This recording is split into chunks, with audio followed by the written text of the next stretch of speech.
Good news! Al Snow is coming back to the WWE! What's that? Oh, it's just regular snow. Well, that's even better!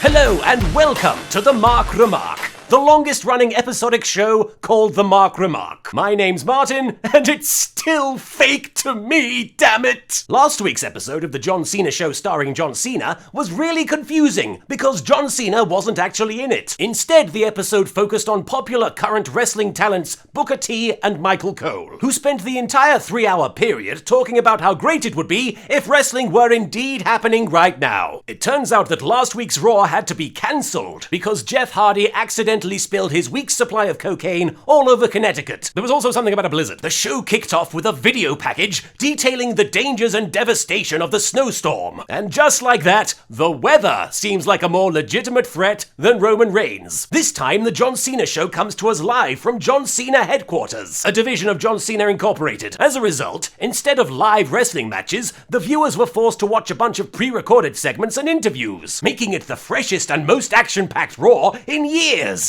Up on the roof of John Cena HQ, JBL is being his usual entertaining self, explaining that it's rather chilly outside. There had been woolly mammoth found frozen and fossilized in the tundra of Siberia that died warmer than me right now. Do you know, I think that if one thing was missing from wrestling before, it was comical weather reports and history lessons about mammoths. All we need now is for Booker T to start teaching us calculus, and this will be the best wrestling show of all time. Because there were no professional wrestlers in the vicinity, the WWE decided to show us the part of the Royal Rumble that didn't make us want to burn things. This gave TV viewers the rare sight of what Brock Lesnar looks like when he's wrestling. Scientists have studied the footage and concluded that yes, Brock Lesnar is indeed a professional wrestler. We can finally close the book on that one. Speaking of wrestlers, here's one now! Seth Rollins is interviewed about the title match from the previous night, allowing Michael Cole to describe it to us in detail, even though we just saw it. Seth Rollins puts out a challenge to Bar Humbug Lesnar. If Brock Lesnar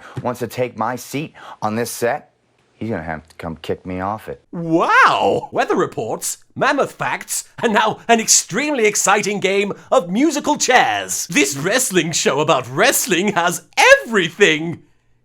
Except, wrestling. Brock Lesnar fulfills his WWE contractual obligations by walking into a room and not doing much of anything. Michael Cole brandishes his veteran interview skills, asking Brock, this incident with Seth Rollins, do you feel that all this is coming about because y'all are at odds with the authority? Yes, Brock. Do y'all feel that y'all's incident has happened to y'all because of the problems y'all were having with the y'all authority? After his many years with the company, I wouldn't be surprised if Michael Cole ended up in the y'all of fame. We were then shown footage from Brock Lesnar versus The Undertaker from WrestleMania 30, one of the 2 matches that Brock has had since coming back to the WWE 2 years ago. Everyone watching is very confused because they remember being very angry that Brock won, but because they were supposed to, and not because the WWE made a huge fucking mistake and pushed the wrong guy. Not that that would ever happen. Brock Lesnar explains why he's so dominant. I'm on a roll, baby. I'm like a steamroller.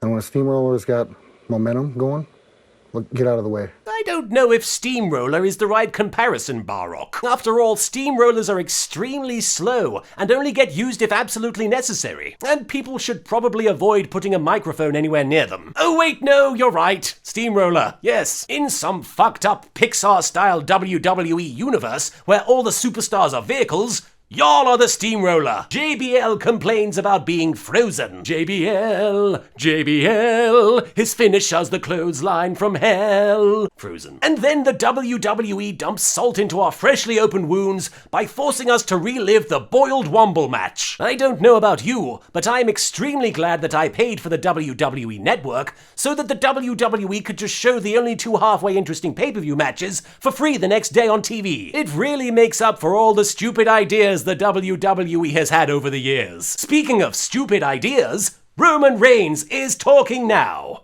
Everybody's, entitled to their opinion. I've never claimed to be the most experienced guy in the locker room. Don't bother adjusting your television sets. That isn't electrical interference you're hearing over Roman Reigns. There's actually a very small robot standing just off screen going, boo!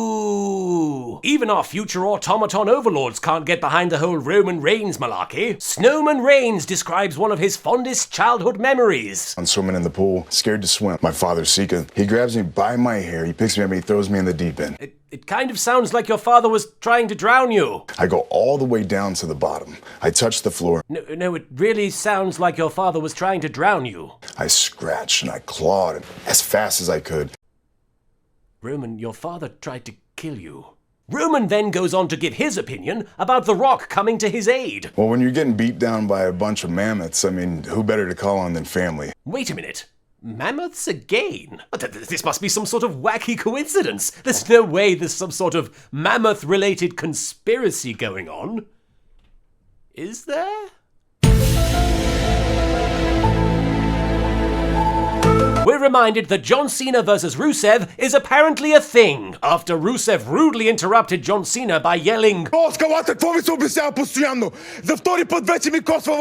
checked with my sources, and it seems that was Russian for "you're eliminated." My sources are JBL.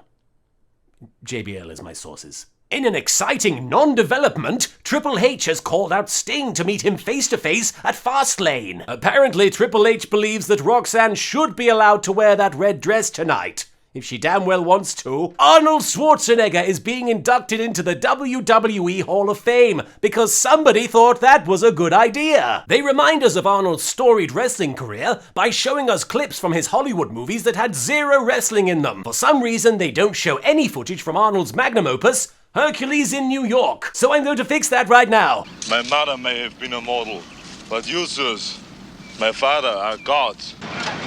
Fine chariot, but where are the horses? Box? Dough? What is this zoological talk about male and female animals? What are you doing? Oh, wow! Does he? Listen, I really... Truly a man worthy of being in the Hall of Fame. Dean Ambrose arrives at WWE HQ, having survived the harrowing blizzard. This is a huge relief, because it proves that he's not one of the mammoth people disguising himself as a wrestler in order to retake our planet. Renee Young asks Daniel Bryan what would have happened if he had won the Royal Rumble, and he responds with this garbled gibberish. I can win the Royal Rumble match, and then I can go on to main event WrestleMania again. And I thought, Brock Lesnar, what a perfect opponent, right? He's the ultimate Goliath, and I'm the ultimate David, and this is like a perfect story put on a silver platter. No, Daniel. Stop trying to point out the flaws in the WWE storytelling. That's the internet's job. We don't really have much else going for us. Just give us this one thing, okay? Renee Young has some exciting news. This Thursday, we are going to see Roman Reigns meeting Brock Lesnar. But coming up next, we're going to see them face off one-on-one right here on Monday Night Raw. That's not all. They're also going to meet each other on WWE Main Event,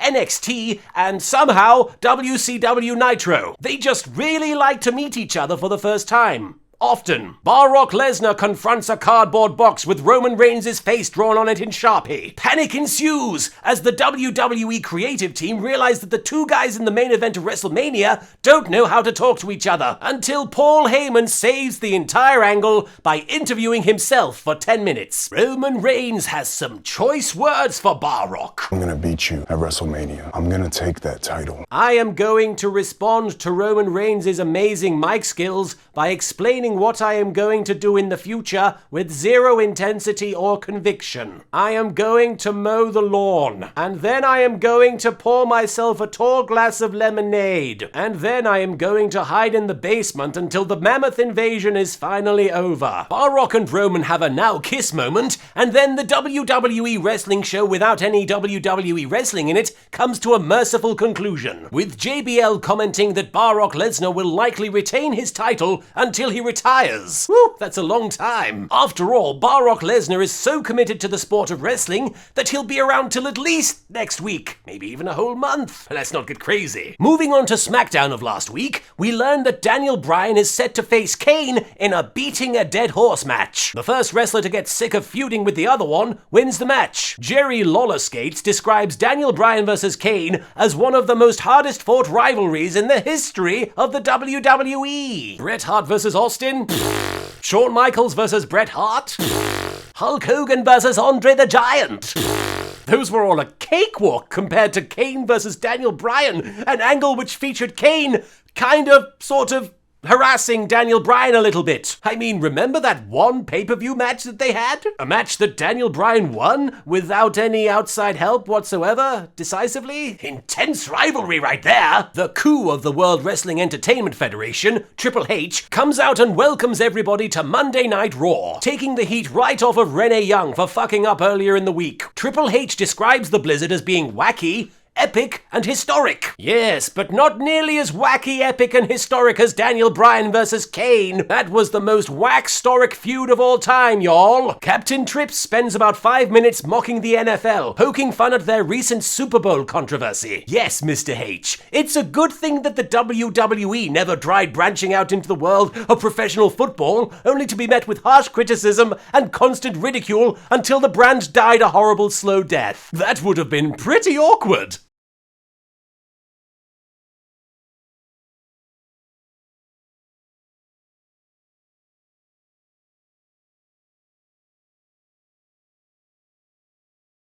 Once again, Triple H calls out Sting, arguing that putting a message in a bottle is easily the least efficient means of communication. Silly old Sting. Use the post office, you nonce. Triple H announces that he will make an announcement on Raw the next week, and before anyone can announce their renouncement or denouncement of the announcement, Triple H announces that the announcement will announce the announcement of several other announcements. Oh, Jesus Christ!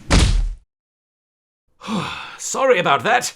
Too many announcements that didn't actually announce anything.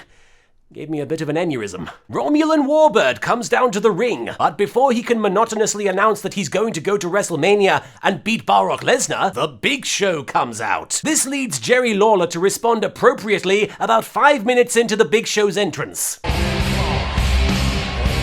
The Big Show? Yes, Jerry, I understand your surprise. After all, if I heard the Big Show's entrance theme and saw him coming down to the ring, the last person I'd expect to see is the Big Show. I thought it was going to be Rey Mysterio, but no! It's the Big Show! The fucking Big Show! Talk about a swerve! I mean, what? The Big Show? Really? What? The Big Show? Roman Reigns wrestles the Big Show, and there's a really weird moment where the match turns into a lame trapeze act, only for Roman to win the match by punching the Big Show in the face. Yeah, his finisher is punching a guy. Yeah, it's punching. I just realized both of their finishers are punching a guy in the face. That's how they finish matches. Punching. Look, I'm doing their finisher right now. This is it. Punching.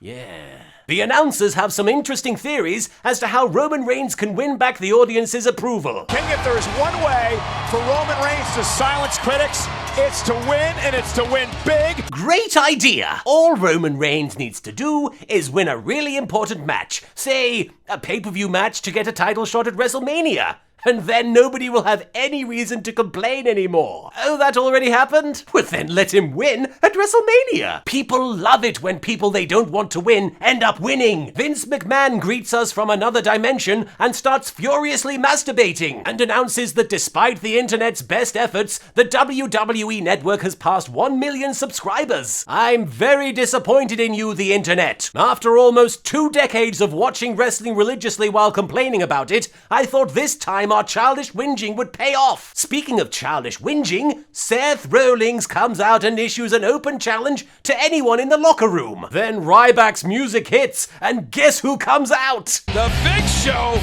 No, shockingly, it's Ryback. As J&J security gangs up on him to save Seth Rollins, Eric Rowan comes out to save Ryback, and then Dolph Ziggler comes out to save the entire segment. Backstage, Kane is drooling over a casket, because what with him being a businessman now, you would understand why he likes caskets and shit like that. Oh wait, is today a Thursday? Oh, that's right, on Thursdays we're allowed to acknowledge that he used to have an interesting gimmick. Slipped my mind. Kane delivers an emotional, hard-hitting promo, befitting of one of the most intense rivalries of the WWE's history. Right. If that one doesn't get Kane into the WWE Hall of Fame, I don't know what will. Kane explains the process of putting Daniel Bryan into the casket, describing it as a slow, painful death.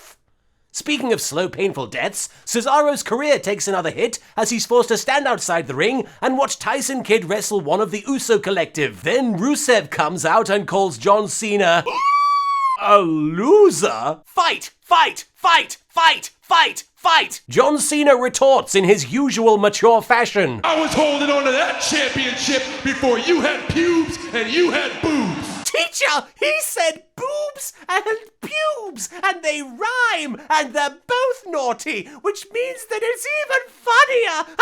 John Cena then goes on to compare the svelte, athletic blonde bombshell Lana to Rosie O'Donnell. Right. You can really see the comparison, because they're both not John Cena. Right, there we go. It's announced that Paige will take on Nikki Bella for the WWE Divas Consolation Prize.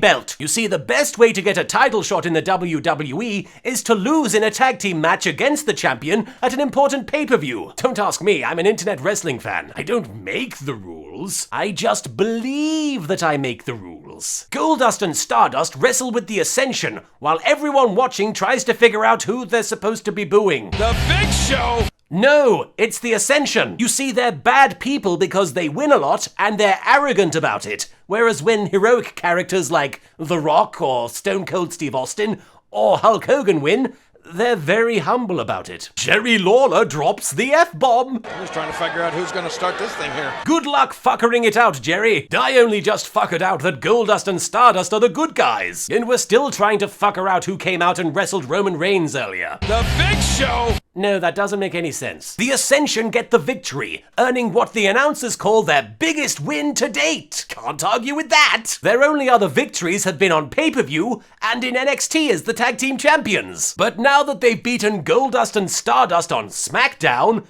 they've peaked.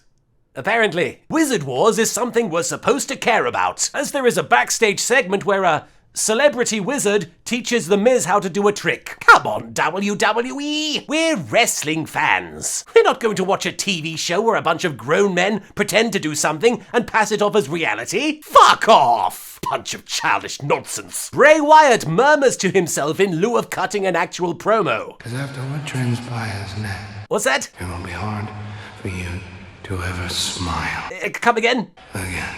Something about a mammoth what? It's finally time to put an end to the wacky, epic, and historic feud that is Daniel Bryan versus Kane. Kane has the advantage in this sort of setting, because unlike the Royal Rumble, he's actually won some of these fucking matches. Jerry Lawler claims he intends to live forever, which explains why most of his jokes are from the 18th century. Toward the end of the bout, the entire ECW fanbase in attendance raises its voice.